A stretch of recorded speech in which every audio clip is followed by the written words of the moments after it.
In this video lecture we are going to learn about some basic aspects of computer, है ना।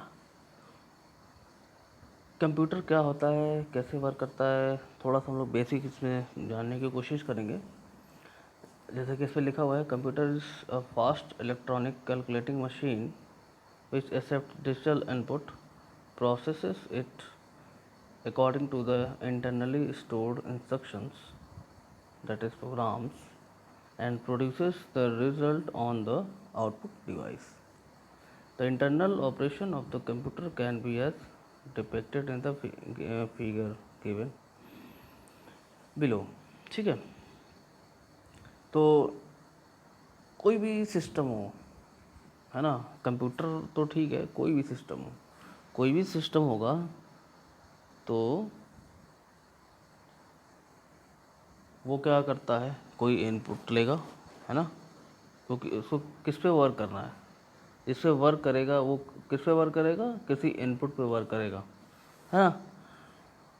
किसी input को जो है टेक करता है, उसको प्रोसेस करता है, उसकी प्रोसेसिंग करता है, और जो प्रोसेस्ड डेटा होगा, है ना, उसको डिस्प्ले कराता है, मतलब वही क्या हो जाता है, आउटपुट हो जाता है उसका, है ना। एक छोटे एक इसमें से एक प्रोग्राम की बात की गई है ना।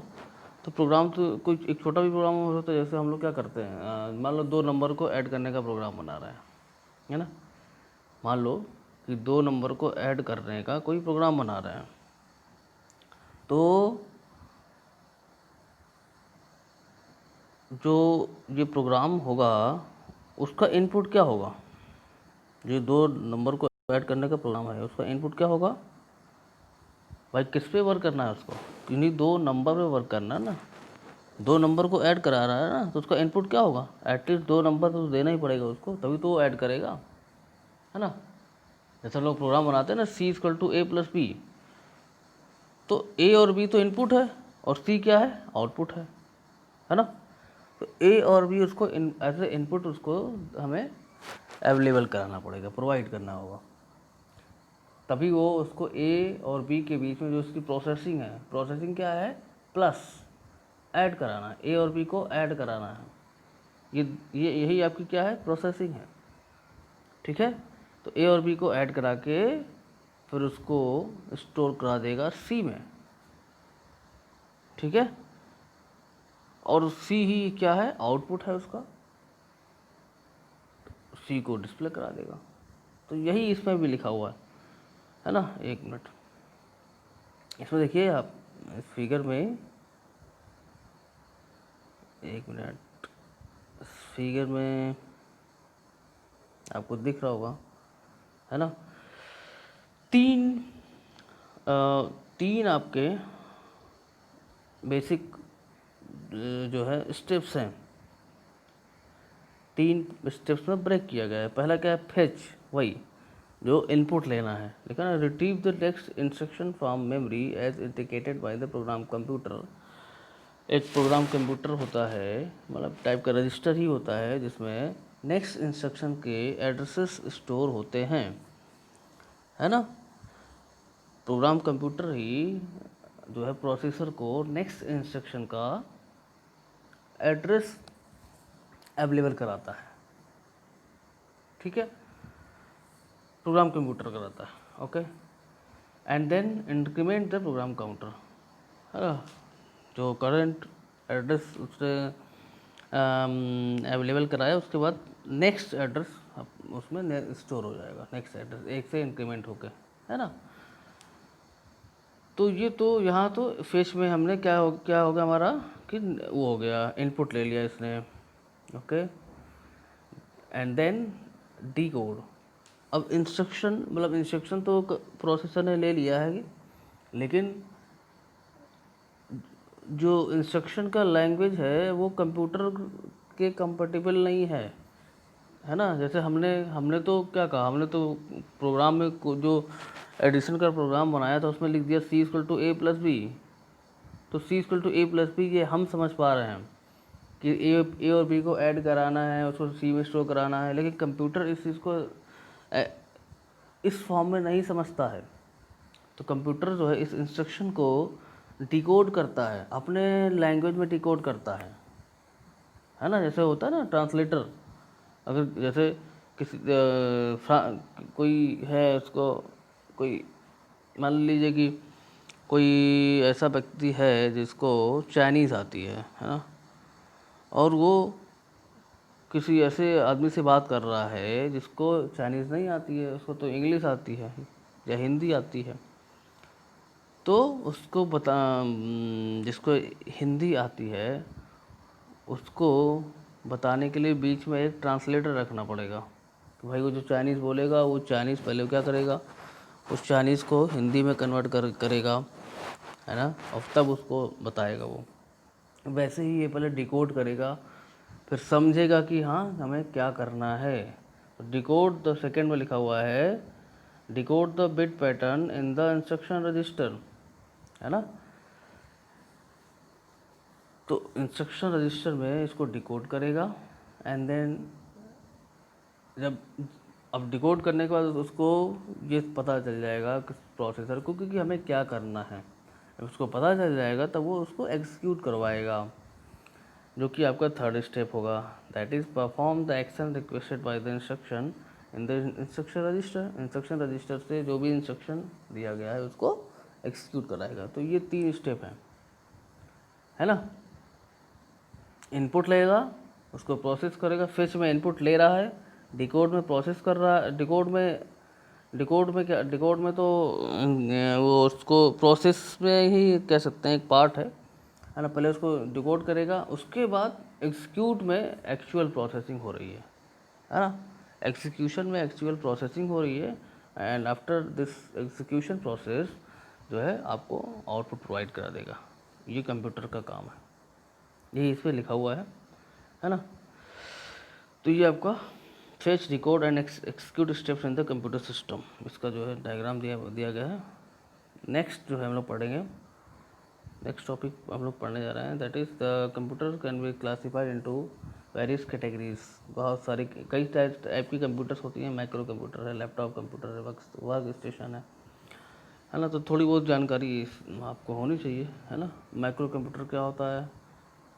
माइक्रो और personal computer design to meet the computer needs of an individual, है ना। किसी इंडिविजुअल को की नीड्स को फुलफिल करने के लिए जो कंप्यूटर यूज़ करते हैं हम लोग, माइक्रो कंप्यूटर। तो मतलब इसमें भाई क्योंकि इंडिविजुअल को यूज़ करना है, किसी पर्टिकुलर पर्सन को यूज़ करना है, तो कम मतलब लो कॉन्फ़िगरेशन की चीज़ें चाहिए, मेमोरी कम चाहिए, है, प्रोसेसिंग स्पीड कम चाहिए, है ना, बहुत कम एप्लीकेशंस चाहिए। तो वही है इसमें माइक्रो कंप्यूटर में।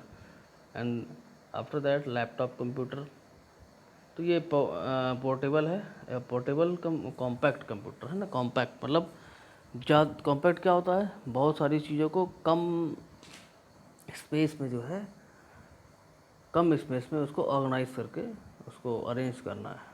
तो a portable compact computer that can run on power supply और a battery unit.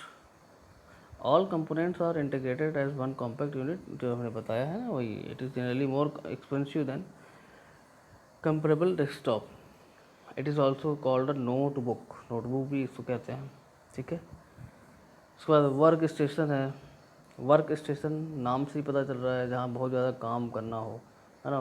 Powerful desktop computer design for specialised task, generally use for task that requires lot of processing speed. बहुत सारा काम होगा तो हमें speed, obvious सी बात है, ज़्यादा स्पीड रखने की ज़रूरत है, कि जितना ज़्यादा हमारा स्पीड होगा उतना ही जल्दी काम हो जाएगा, है ना। वही आपका ये वर्क स्टेशन हो गया। After that super computer. Super computer नाम से ही लग रहा है सुपर कंप्यूटर, मतलब, है ना, लिखा हुआ ना, computer that is considered to be fastest in the world, fastest in the world, super computer जो सबसे फास्ट काम कर रहा हो। Use to execute task that would take lot of time for other computers, use to execute task that would take lot of time for other computers, है ना, जो other computers इनको काम करने में बहुत समय लगाते हो, उस टाइप के टास्क को इस सुपर कंप्यूटर के थ्रू करवाया जाता है, जिससे कम से कम समय में कर दे, है ना। तो ये एग्जांपल है modelling, weather system, genome sequence, है ना, जो रियल लाइफ एप्लीकेशंस हैं उसमें हम लोग इस यूज़ करते हैं। मेन फ्रेम क्या है? Main frame large expensive computer capable of simultaneously processing data for hundreds of users, है ना। बहुत सारे यूजर्स हों, एक साथ काम करना हो, है ना। तो लार्ज लिखा हो ना, लार्ज एक्सपेंसिव कंप्यूटर, बड़े बड़े कंप्यूटर, है ना। तो बड़े बड़े कंप्यूटर होंगे तो सारी चीज़ें उसकी बड़ी होंगी, ज़्यादा होंगी, हाई कॉन्फ़िगरेशन की चीज़ें होंगी, सब कुछ।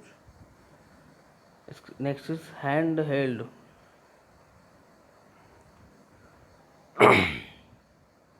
Sorry, hand held, it is also called a PDA, personal digital assistant, है ना। कुछ कुछ जैसे माइक्रो कंप्यूटर था ना, उस टाइप की। A computer that fits into a pocket runs. लेकिन माइक्रो कंप्यूटर खैर इसमें बहुत डिफरेंस हुआ, क्योंकि ये इसको हम बस सिमिलरिटी क्या है कि मतलब इसमें भी कम प्रोसेसिंग चाहिए भाई, पर्सनल यूज़ के लिए है। लेकिन डिफरेंस ये है कि इसमें लिखा हो ना, computer that is fits into a pocket, pocket में फिट हो जाए। तो ऐसा तो माइक्रो में नहीं होता, लेकिन इसलिए ये डिफरेंट है। Runs on batteries and it used while holding the unit in your hand, typically used as an appointment book, address book, calculator and notebook, है ना। मतलब छोटी छोटी चीज़ों के लिए जिसको हम यूज़ करते हैं उसको हैंड हेल्ड कहा जाता है।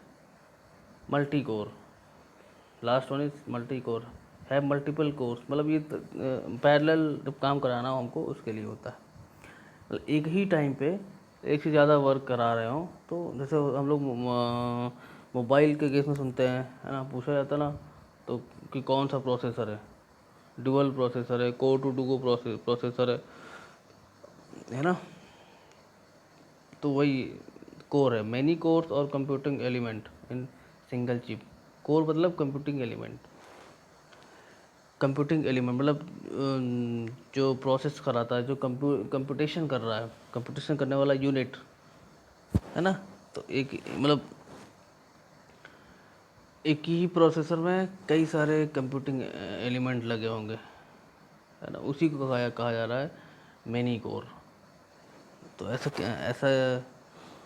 किस लिए किया जाता है? जिससे हम पैरेलल प्रोसेसिंग कर सकें।